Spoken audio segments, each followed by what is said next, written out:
2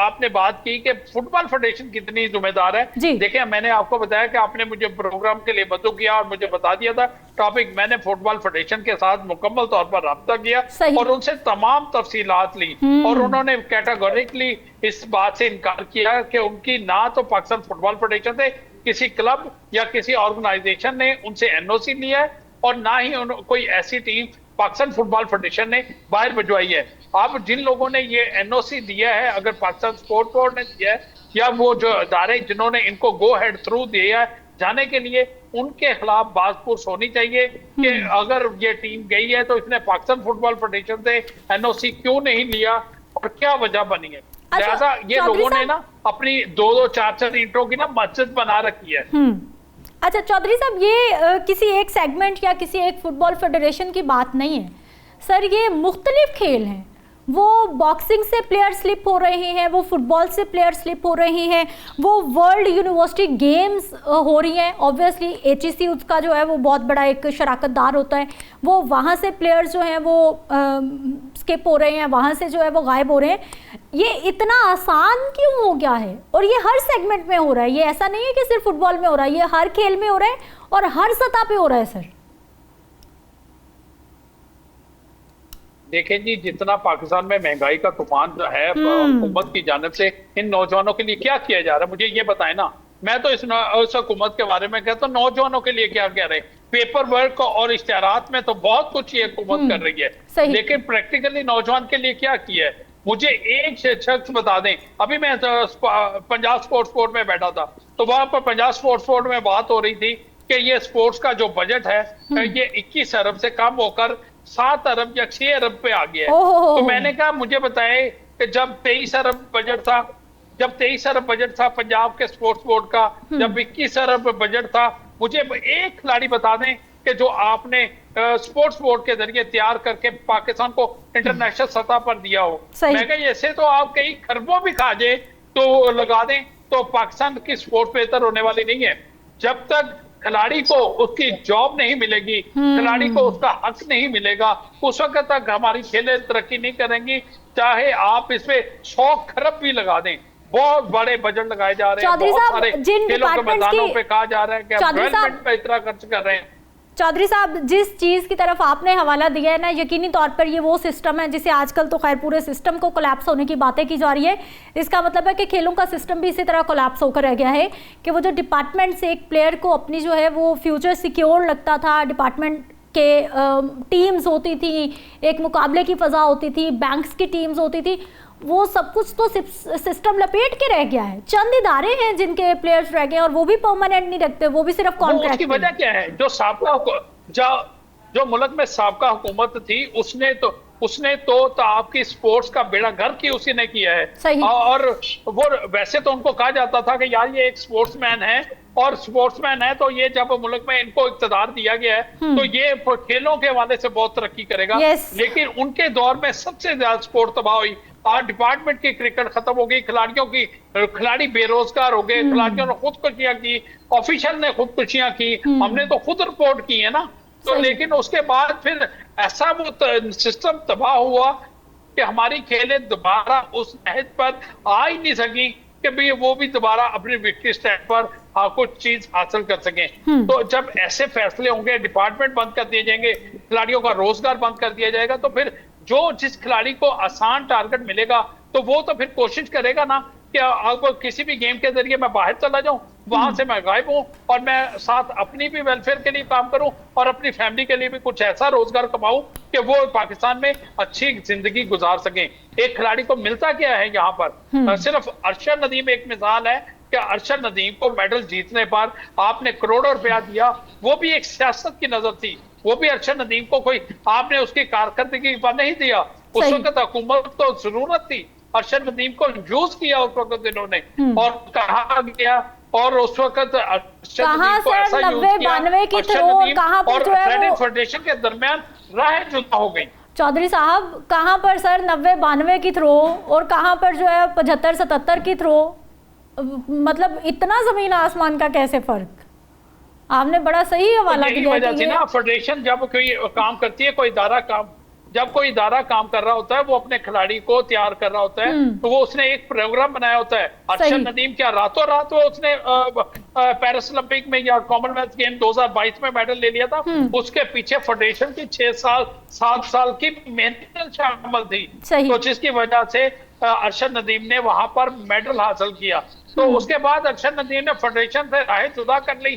تو اب ارشد ندیم کو آپ نے دیکھ لیا کہ جو ورلڈ کی وہ ہوئی ہے سلور لیگ ہوئی ہے, اس میں بھی انہوں نے تقریباً 75 کے پاس اپنا بالکل مسلسل ہار ہو رہی ہے. اس کے بعد ہم نے اولمپکس کے بعد ہم نے نہیں دیکھا کہ کوئی پرفارمنس آئی ہو. لیکن سر مجھے یہ بتائیے کہ جب ارشد ندیم اولمپکس میں جیتے گولڈ میڈل لے آئے تھے اس وقت بڑی ہم نے کہانیاں سنی کہ جی ارشد کو کسی نے سپورٹ نہیں کیا, ایتھلیٹکس فیڈریشن کا ان پہ کوئی ہاتھ نہیں تھا, وہ اکیلے اپنے طور پر جو ہے کوچ رکھا ہوا تھا. ہم نے تو یہ ساری باتیں سنی تھی اور آپ بتا رہے ہیں کہ فیڈریشن کا مطلب پورا سپورٹ تھا. جی بالکل, کیونکہ میں تو پچھلے 31 سال سے سپورٹ کو کور کر رہا ہوں, تو مجھے تو ان کی اچھی بیسی کا پتا ہے کہ کہاں پہ جا کے یہ ہوا. جب ارشد ندیم نے اپنی مرضی کا کوچ سلمان بٹ کو لیا, سلمان بٹ نے کون سی, اس سے پہلے جو فیاض بخاری تھے کوچ تو وہ تھے جیولین کے, وہ سلمان بٹ تو جیولین تھرو کا کوچ ہی نہیں ہے. تو زبردستی سلمان بٹ کو لگایا گیا, وہ جنہوں نے اس کے ساتھ لگایا اس فیڈریشن سے راہیں جدا کی. اگر یہ فیڈریشن کے ساتھ ہوتا ہے تو فیڈریشن لازمی طور پر جس طرح Paris Olympic common wealth game جو 2022 سے پہلے ان کو جرمنی تیاری کے لیے بھجوایا گیا, اس کو ساؤتھ افریقہ تیاری کے لیے بھجوایا گیا, ایک مرتبہ پھر اس کو بھجوایا جاتا باہر. لیکن فیڈریشن کے ساتھ ارشد ندیم نے راہیں جدا کی. آج اس کا نتیجہ دیکھ لیں. اب ارشد ندیم نے جو آ کر اسٹیٹمنٹ دی ہے وہ تو انتہائی وہ مذکہ خیز ہے کہ وہ کہہ رہا ہے کہ وہاں پر سردی زیادہ تھی, میرے پٹھے جو ہے وہ اکڑ گئے تھے جس کی وجہ سے میں تھرو نہیں کر سکا. اور بھائی خدا کا خوف کرو کہ آپ کتنا جھوٹ بولو گے. ایک تو آپ کی کارکردگی ڈاؤن گئی ہے, آپ اپنی کارکردگی کو تسلیم کرو. چودھری صاحب یہ ٹھنڈ صرف جو ہے وہ یہ یاسر سلطان اور یہ ارشد ندیم کو کیوں لگ گئے, ان کے کیوں پٹھے جو ہیں وہ کمزور ہو گئے اکڑ کے, وہ نیرج چوپڑا کو کیوں نہیں کچھ ہوا, وہ دوسرے کھلاڑیوں کو کیوں نہیں کچھ ہوا, یہ بہت بڑا یقینی طور پر کوشچن مارک ہے. اور ارشد چودھری صاحب آپ ہمارے ساتھ موجود رہے, آپ نے ہمیں ٹائم دیا سر, بہت شکریہ آپ کا. لیکن یہ جو کھلاڑیوں کا سلپ ہونا ہے کسی بھی دوسرے ملک میں جا کر, یہ یقینی طور پر ایک کوشچن مارک ہے گورنمنٹ پر بھی, پاکستان سپورٹس بورڈ پر بھی, اور کہیں نہ کہیں فٹ بال فیڈریشن پر بھی, یا پھر جو بھی پلیئرز جو ہیں وہ اسکپ ہو جاتے ہیں. اور پھر موسٹ امپورٹنٹ چیز دوسری بھی ہے کہ ہمارے پلیئرز کو فیسلٹیز نہیں مل رہی, ہمارے نوجوانوں کو روزگار نہیں مل رہے, ہمارے جو ڈپارٹمنٹس کی ٹیمز تھی وہ ختم ہو کر رہ گئی ہیں, جو ہمارے پلیئرز ہیں ان کا کوئی فیوچر نہیں ہے. یا تو وہ روزگار کے مواقع ڈھونڈیں گے یا پھر وہ کھیلیں گے, وہ ایک ہی کام کر سکتے ہیں. مجھے آپ نے اجازت دینی ہے بریک پہ جانے کے لیے, واپس آتے ہیں, کچھ مزید ٹاپک ہیں ان پہ بات کریں گے. بریک کے بعد ایک بار پھر سے آپ کو خوش آمدید کہتے ہیں. ناظرین, پنجاب پولیس کے کارنامے آئے روز کچھ نہ کچھ تھانوں سے ایسی خبر آتی ہے کہ میں تو دل پکڑ کے بیٹھ جاتی ہوں کہ یہ ہمارے محافظ ہیں, ہم کس منہ سے تھانوں میں جا سکتے ہیں, ہم تو جا ہی نہیں سکتے. اب خبر کیا آئی ہے جی, کل ہم ایک معاملے کو رو رہے تھے اور آج اس معاملے کی جو ڈیولپمنٹ ہوئی ہے اس واقعے کے بعد اس پہ بھی بات کریں گے. لیکن یہ جو آج واقعہ سامنے آیا ہے, پہلے اس کی ڈیٹیلز میں آپ تک پہنچا دیتی ہوں جی. ٹاؤن شپ پولیس کی کارروائی کے بعد جناح اسپتال سے سامنے آنے والی دستاویزات نے سوالات کھڑے کر دیے ہیں. اور یہ معاملہ کیا ہے, یہ معاملہ ہے جی 2 خواتین کی پوری اسٹار ہلاکت, جن کو تھانے میں بند کر رکھا تھا. 2 خواتین کو, ان کو تھانے میں کیوں بند کیا تھا, کتنے روز سے وہ وہاں پر بند تھیں, اور کس جرم کے تحت, کس قانون کے تحت آپ نے ان کو تھانے میں بند کیا تھا, اور پھر وہ دونوں جو ہیں وہ اچانک سے ان کی کیسے ڈیتھ ہو گئی. چلیں کسی ایک کی ہو گئی ہم سمجھ لیتے ہیں جی, مطلب کچھ بھی معاملہ سنبھالنے کے لیے کہ کسی کو خدا نخواستہ کوئی نیچرلی, یہ دونوں خواتین کی ڈیتھ ایک ہی وقت میں کس طرح سے ہو گئی. اور اگر کوئی بیمار ہوا, کسی کو کچھ ہوا, میں نہیں جانتی کہ ان خواتین نے کیا کیا, کیوں کیا, کیسے کیا, وہ ملزم تھیں یا نہیں تھیں, ان کا جرم ثابت ہوا یا نہیں ہوا, یہ ساری چیزیں ایک الگ بات ہے, یہ سارا معاملہ بعد میں دیکھا جانا ہے. لیکن پولیس کسٹڈی میں 2 خواتین کی ہلاکت سب سے بڑا کوشچن مارک ہے. جاوید اقبال صاحب ہمارے ساتھ موجود ہیں. سر بہت شکریہ آپ کے ٹائم کا. اور سر یہ 2 خواتین تھانے میں ہلاک ہو جاتی ہیں اور ہاسپٹل یہ رپورٹ کر رہا ہے, جناح ہاسپٹل, کہ ان کو جب لایا گیا تو یہ ڈیڈ ہو چکی تھیں. جی بالکل شکریہ. بسم اللہ الرحمن الرحیم. یہ بڑا قابل افسوس واقعہ ہے. ایک کے بعد ایک افسوسناک واقعہ لاہور جیسے شہر میں جو حکمرانوں کا شہر ہے، جہاں پہ میں نے کل بھی عرض کیا تھا کہ چیف منسٹر بھی موجود ہیں اس شہر لاہور میں، گورنر بھی موجود ہے، چیف سیکرٹری آئی جی موجود ہے، چیف جسٹس ایک خاتون ہے وہ بھی موجود ہیں، اور ان کے شہر میں یہ واقعات پے در پے ہو رہے ہیں جو پولیس سسٹم کو بالکل الف للہ ننگا کر رہے ہیں۔ اب دیکھیں یہ جو 2 خواتین کا واقعہ ہے یہ بڑا افسوسناک ہے، یہ غریب خاتون ہے، ایک کا نام ایک کی عمر جو ہے انمول ہے، انمول گلشن، ان کی عمر ہے 27 سال، اور اس کی جو ساتھی تھی آمنہ عظمت محمود، اس کی عمر ہے 29 سال۔ دونوں کا پولیس کا موقف یہ ہے کہ کل 2 بجے 15 پہ کال آتی ہے، ٹھیک ہے، سیکٹر ٹاؤن شپ کا سیکٹر ہے A1، وہاں کا گھر نمبر ہے 159A، وہاں سے آتی ہے کال کہ 2 خواتین ہمارے گھر داخل ہوئی ہیں، ان کو پیاس لگی تھی، انہوں نے دروازہ کھٹکھٹایا اور اندر داخل ہو گئی ہیں، اور جناب والا جب داخل ہو گئی ہیں وہ جو ذیشان ہے جس کی طرف سے FIR ان کے خلاف 4:50 پر کل کاٹی گئی ہے، اور 7 بجے یہ ریسیو ڈیڈ وصول ہو جاتی ہیں جناح اسپتال کو۔ اب دیکھیں وہ کہتا ہے جی کہ یہ اندر داخل ہو گئی، میری بہن نے پانی پلایا، اور اس کے بعد جو ہے نا وہ انہوں نے کہا جی کہ ہم پیرنی ہیں، دم درود کرتی ہیں، وہ کہتا ہے جی بالیاں لے لی، 5000 روپیہ لے لیا، لیکن جب پولیس پہنچی تو ان کے پاس سے وہاں سے ان کی درگت بنانے کا سلسلہ شروع ہو گیا تھا۔ دونوں نوجوان خواتین ہیں، غریب گھرانے سے پولیس نے مارنا شروع کر دیا، تو وہاں ہی اس گھر میں ذرائع یہ بتا رہے ہیں کہ پہلے وہ جو گھر والے تھے انہوں نے مارا پیٹا کافی، اور اس کے بعد جب وہ بے ہوش ہونے کے قریب ہو گئیں تو 15 پہ کال کی اور پورے محلے نے مارا، اور اس کے بعد جناب پولیس کے حوالے کر دی۔ یہ کیسر ندیم صاحب ہیں، کوئی ASI غازی آباد کا عمران تھا یہ، لیکن یہ کیسر ندیم ہے، یہ ان کو تھانے لے جاتا ہے 3:20 پر کل، یعنی کہ 4 اگست کو وہ تھانے لے کے دونوں خواتین کو پہنچتا ہے، اور اس کے بعد 4:50 پر FIR درج ہوتی ہے، اور FIR میں کہیں نہیں لکھا کہ وہ نشئی تھی یا پہلے سے ریکارڈ یافتہ تھی، وہ لکھتے ہیں کہ یہ نوسر بازی کی انہوں نے گھر کے اندر داخل ہو کر۔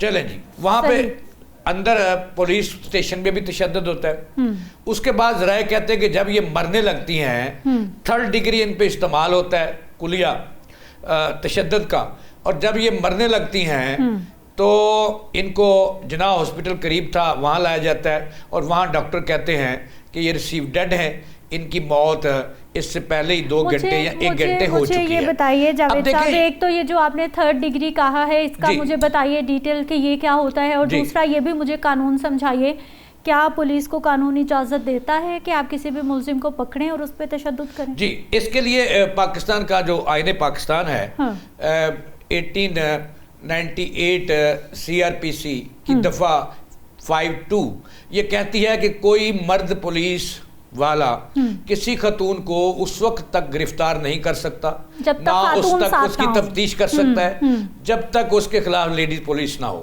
اب FIR کے مطابق جو ان کو پکڑا تو کیسر ندیم صاحب نے پکڑا، وہاں بھی انہوں نے وائلیشن کی قانون کی، اور پھر تھانے دیکھیں کون سا ایسا، اب یہ جب انکوائری DIG نے شروع کروا دی ہے، SP صدر اس کے انکوائری افسر ہیں، ابھی تک ان خواتین جو ہیں ان کی دونوں کی ڈیڈ باڈی جو ہے وہ جناح اسپتال کے مردہ خانے میں پڑی ہے، اور ابھی تک پوسٹ مارٹم نہیں ہوا کہ کاز کیا ہے۔ کاز تو تب سامنے آئے گی نا جب پوسٹ مارٹم رپورٹ آ جائے گی۔ اب پوسٹ مارٹم رپورٹ دیکھیں 2 گھنٹے کا، صرف 2 سے 3 گھنٹے کا وقت ہے، ایک 2 سے 2:30 بجے 2:45 بجے وہ خواتین دونوں کو پکڑتے ہیں، ان کو تھانے لے جاتے ہیں، اور اس کے بعد ان کی موت واقع ہو جاتی ہے۔ بھئی اگر وہ نشئی تھی، یہ پولیس والے کہتے ہیں جی اب وہ انکوائری میں کہہ رہے ہیں کہ زیادہ نشہ یوز کیا، اگر وہ نشے میں تھیں تو جو FIR ان کے خلاف نوسر بازی کی کاٹی اس میں کیوں نہ لکھا کہ یہ نشے میں تھی، انہوں نے شراب پی رکھی تھی، انہوں نے جناب والا چرس پی رکھی تھی، ہیروئن شیشہ پی رکھا تھا، اس میں کیوں نہ لکھا؟ یہ تو وہاں سے لوگ کہتے ہیں کہ بالکل صحیح طریقے سے گاڑی میں ڈال کے لگ جائے ہیں اور تھانے لے جا کر اس کے بعد ان کی موت ہوگی۔ یہ کچھ سمجھ نہیں آ رہی کہ ان کی موت 2 گھنٹوں میں کیسے ہوگی۔ جاوید صاحب، آپ چونکہ بہت ساری چیزوں پہ لکھتے بھی ہیں، کالمز پہ آپ کے پاس زیادہ انفارمیشن ہوتی ہے، مجھے یہ بتائیے کوئی بھی خطرناک قسم کا بھی نشہ ہے یا پھر نشے کی جو زیادتی ہے اگر وہ بھی ہوتی ہے کسی انسان کی باڈی میں تو باڈی جو ہے وہ مختلف بیہیو کرتی ہے. جی کسی کا کچھ بیہیو ہے, کسی کا کچھ بیہیو ہے, ایسا ہی ہے نا. کوئی بچ جائے گا اسی چیز سے اور کوئی اسی چیز سے زندگی ہار سکتا ہے. یہ دونوں ایک ہی وقت میں کس طرح سے جو ہے وہ, یہ بہت بڑا کوشچن مارک ہے. دیکھیں یہ کوشچن مارک ہے اور یہ تو پولیس سسٹم کو ننگا کر رہا ہے. جیسا میں نے پہلے عرض کیا تھا کہ یکے بعد دیگرے ایسے واقعات ہو رہے ہیں. بھلے ریڈ لائن کے ساتھ وہ سنیں, دیکھیں ریڈ لائن لاہور میں کراس ہو رہی ہے, چیف منسٹر کی ریڈ لائن تار ہو گئی ہے سر, کراس کیا ہونی ہے, اڑا کے رکھ دی اور اپنے محافظوں نے, جی اپنے محافظوں نے بے شک بھلے وہ ڈکیت تھیں, جو مرضی تھا سر, جو مرضی تھا, لیکن یہ پولیس کو کس نے اختیار دیا کہ وہ پولیس کسٹڈی میں وہ خواتین مر جائیں یا مار دی جائیں یا پھر جناب والا لیڈیز پولیس میں کی موجودگی میں ان کی تلاشی نہ ہو, ان کی تفتیش نہ ہو. آپ نے بڑا ویلڈ پوائنٹ اٹھایا کہ وہ کیسر سم تھنگ نام تھا جو پکڑ کے لایا اور خواتین پولیس نہیں تھی. چلیں اگر خواتین پولیس بھی ہوتی, انوالو ہوتی, کیا خواتین پولیس کو اجازت ہے کہ وہ کسی خاتون کو پکڑ کے اس طرح سے ماریں, کسی ملزم کو؟ کوئی قانون, کوئی اخلاقیات اس کی اجازت نہیں دیتا کہ وہ اس طرح سے کسی کو. اب دیکھیں نا, ابھی تو وہ ملزم تھی نا, تفتیش تو ہونی تھی, ابھی تو الزام ہے. ایف آئی آر کے ابتدائی رپورٹ ہے جو درج کی ہے کہ ہم نے یہ بندہ پکڑا ہے اور اس کا قصور جو ہے جو انہوں نے لگایا کہ نوسر بازی. بھائی کیا اس سے پہلے ان خواتین پہ کوئی وہ عادی مجرم تھی, ان پہ کوئی ایف آئی آر تھی؟ کوئی نہیں ہے. میں نے پورا ریکارڈ پولیس والوں سے, تھانوں سے پتہ کیا ہے. پہلے ان کے خلاف ان دونوں آمنہ اور یہ جو انمول ہے ان کے خلاف پہلے کہیں بھی کوئی مقدمہ درج نہیں. آج رات ہو گیا ہو تو مجھے کوئی پتہ نہیں ہے, اس سے پہلے کوئی نہیں ہے. اب دیکھیں حکومت, ان کے فیملی ممبر سامنے آئے ہیں, ابھی تک کوئی سامنے نہیں آیا کہ یہ کون ہے, کہاں سے آئی ہیں. اور لوگ تو یہ کہتے ہیں کہ جب وہ پکڑی گئی, اس گھر کے اندر داخل ہوئی, پانی پلایا, انہیں شربت پلایا, تو اس کے بعد جب وہ کوئی واردات انہوں نے کرنے کی کوشش کی ہوگی یا کی ہے, تو لوگ محلے کے کہتے ہیں کہ اس گھر کے اندر بھی ان پہ خوفناک تشدد, تھپڑ مارے, گھونسے مارے, گھسیٹا, بالوں سے پکڑ کر گھسیٹا. تو اس کے بعد پھر جب وہ مار پیٹ کے انہوں نے اپنی تسلی کی تو 115 پہ کال کی. اب وہ گھر والے کھاتے پیتے ہیں, ایک اے ایس آئی آیا, ان کو مینج کیا اور جس طرح سے بھی کیا انہوں نے کیا ہوگا. اور اب یہ تمام کہ یہ قتل ہے, تشدد سے مری ہیں یا طبی موت تو ہو نہیں سکتی, چونکہ 2 گھنٹے پہلے وہ صحیح طریقے سے لوگ کہتے ہیں کہ گاڑی میں ڈال کے گئے ہیں, تو اس کے بعد ہی پتہ چلے گا کہ یہ ہوا ہے. ابھی تو فوٹیجز سامنے آئیں گی, ابھی فوٹیجز جائیں گی. اور دوسرا یہ کہ پوسٹ مارٹم کے بعد ہی یہ پتہ چلے گا کیمیکل انالیسس سے کہ ریزن کیا ہے. لیکن اب تک کے جو شواہد مل رہے ہیں, لوگوں کے جو بیانات ہیں, لوگ یہی کہہ رہے ہیں مقامی کہ پولیس نے روایتی تشدد کر کے اور اس کی وجہ سے وہ مری ہیں, ان کی ایسی جگہ پہ چوٹیں لگی ہیں جو وہ برداشت نہیں کر سکی اور زندگی کی بازی ہار گئی. پولیس کے اتنے ہاتھ جاوید صاحب کیوں کھلے ہوئے, ان کو کیوں نہیں روکنے والا؟ کل وہ 78 لوگوں والا وہ واقعہ, آج جو ہے یہ 2 خواتین پولیس کی حراست میں جو ہے وہ جان کی بازی ہار گئیں. آج کی وہ وکلا احتجاج میں جو انہوں نے ایک صحافی کو بہت زیادہ مارا پیٹا ہے, کیوں ان کے ہاتھ اتنے کھلے ہوئے ہیں؟ قانون تو اجازت نہیں دیتا, آپ نہیں مار سکتے کسی کو. دیکھیں یہ اس وقت یہ پولیس ہے یا گنڈے ہیں؟ ہم لوگ بھارت پہ روز تنقید کر رہے ہیں کہ بھائی انہوں نے اسٹوڈنٹ کو مارا, یہاں پر کیا ہو رہا ہے, یہ ہمارے ساتھ کیا کر رہے ہیں؟ پھر میں وہی بات کہوں گا, کئی لوگوں کو بری لگے گی کہ میں آج یہ کہنے پہ مجبور ہوں کہ جو سعد رفیق صاحب نے کہا تھا اور جو محسن نقوی صاحب نے کہا تھا, حالات اس طرف جا رہے ہیں.